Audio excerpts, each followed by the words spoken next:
What's going on, everybody? It's Nice Pants Lance, and I am bringing a ride and review to you today. This one is a very special one for me. You guys already know I love Indian, and today we got a brand new 2020 Indian Scout 60.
This bike is the entry-level cruiser that Indian offers. They call it the Scout 60 because it's got a 60 cubic inch V-twin. It's liquid cooled, 5-speed transmission.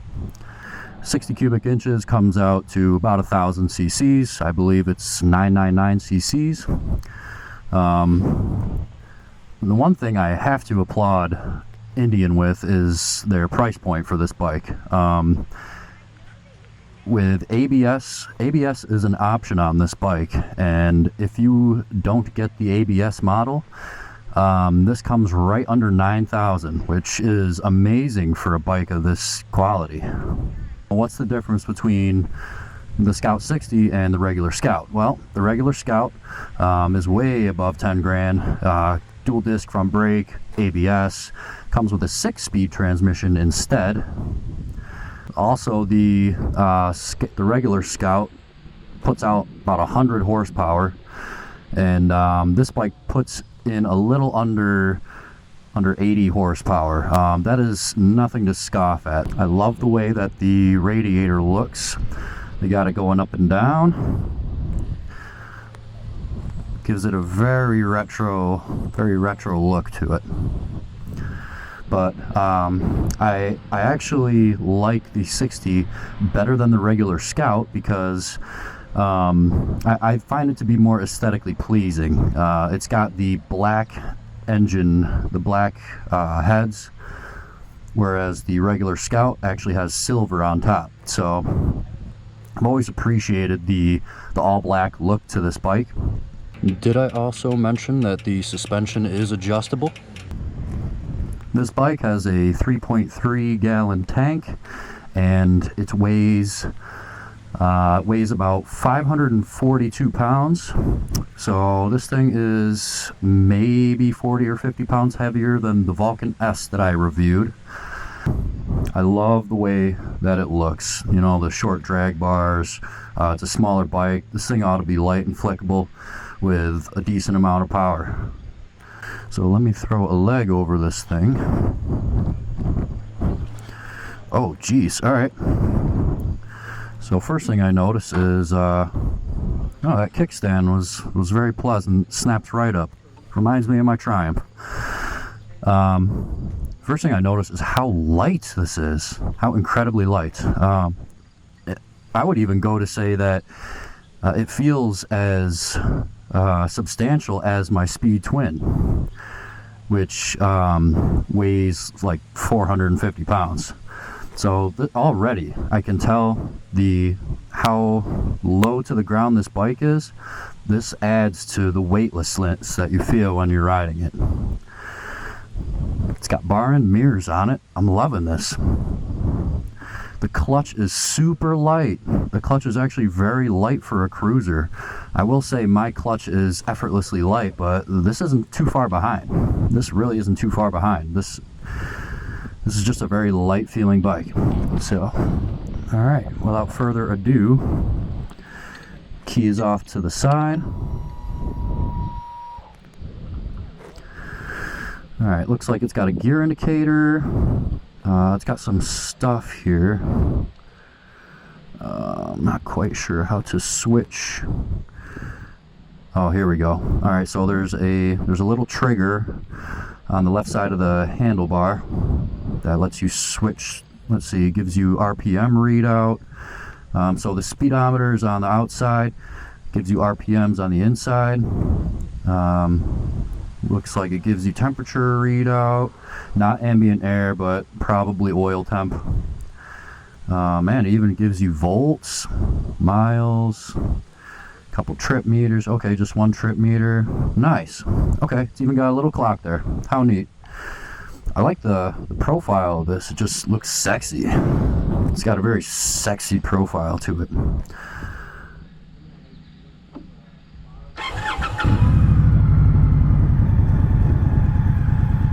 Okay. Okay.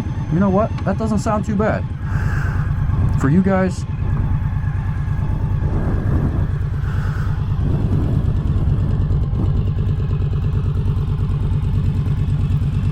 damn, that sounds great.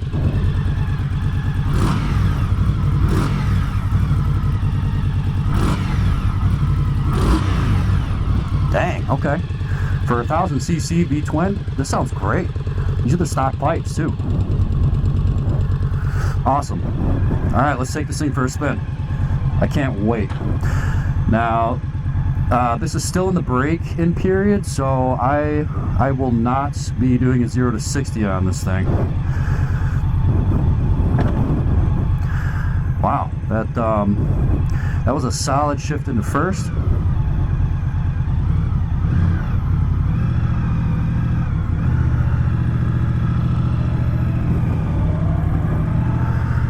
Very easy takeoff.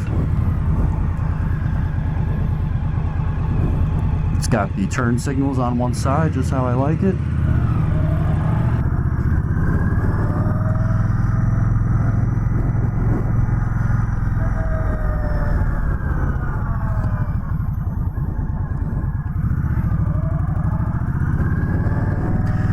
Oh man,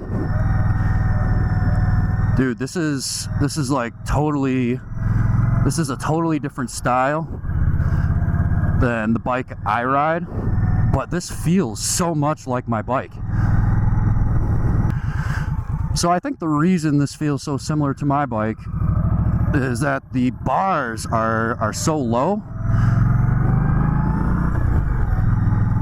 that it puts a little bit of weight onto your hands, and I like that.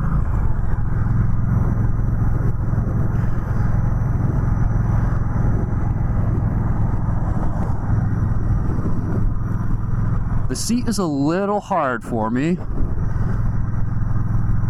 I could feel a little bit of weight on my tailbone, but the bars being out in front of you and so low, it's really not bad. You know, it's a very controllable weight. Whoa! Dude, this leans right over. Cool.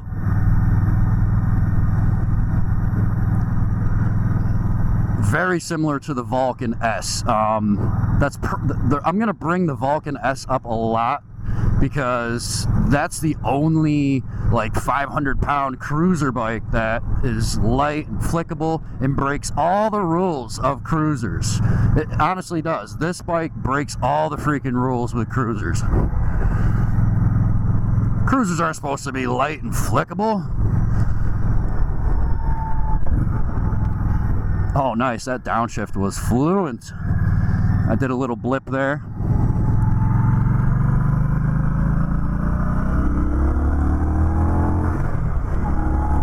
Wow. Okay. Dang. Okay, so this thing is definitely on another scale, power-wise, compared to the Vulcan S. This feels even lighter and more flickable. This feels more like a drag cruiser than it does a laid-back touring machine. You know, this really puts you in a commanding stance over the bike, and I like that a lot. So right now I'm at like 3,000 RPM. I'm cruising at 45 miles an hour. And you just pull the throttle back. Oh, it gives you so much torque.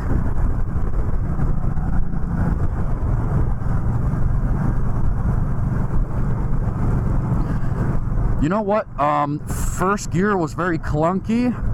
There was a very solid shift into first, but I can tell you right now, shifting on this bike is a little more tactile. You don't feel it. You don't feel it too much in the bike. The bike doesn't shudder or anything. You mainly just feel it in your foot when you shift.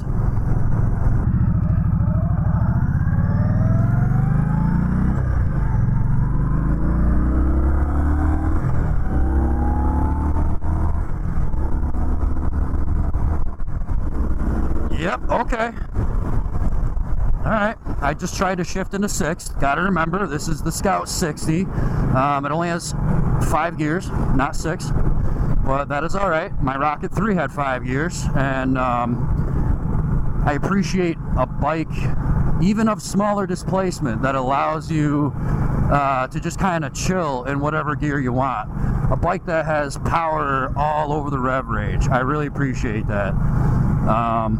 That was one of the main reasons why I got rid of my Honda Shadow 750, is because I found myself constantly rowing through the gears. And this bike is everything that I like in a smaller displacement cruiser. Definitely doesn't feel like a small displacement cruiser. How much power this has.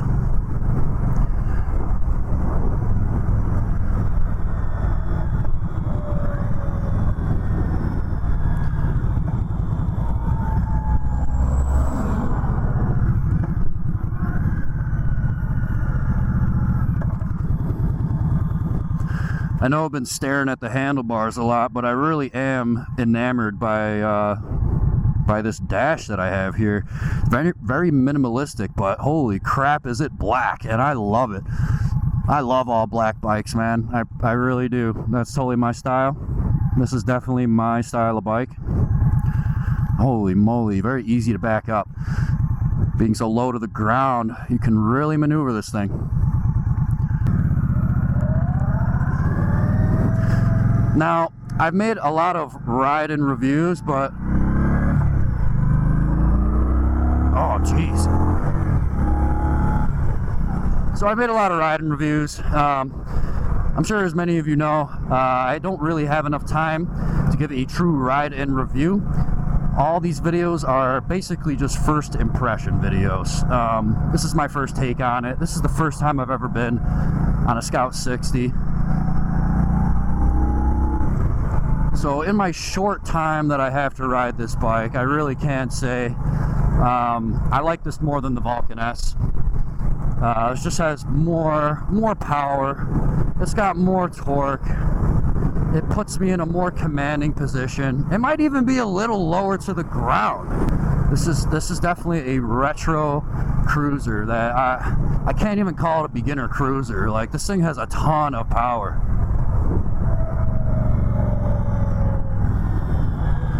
Jeez, these brakes are as good as any dual disc that I've ridden. I'll be honest. I had no problem braking there, and I think a lot of that is you can thank the lightweight and the very low slung center of gravity for that.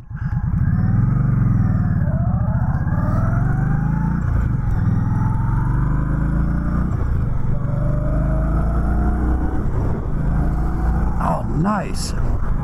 See, now this is like a true around-towner. I can't even call the Vulcan S an around-towner because you really got to wind that thing out. I mean, the Vulcan S has a 650 Kawasaki Ninja motor in it.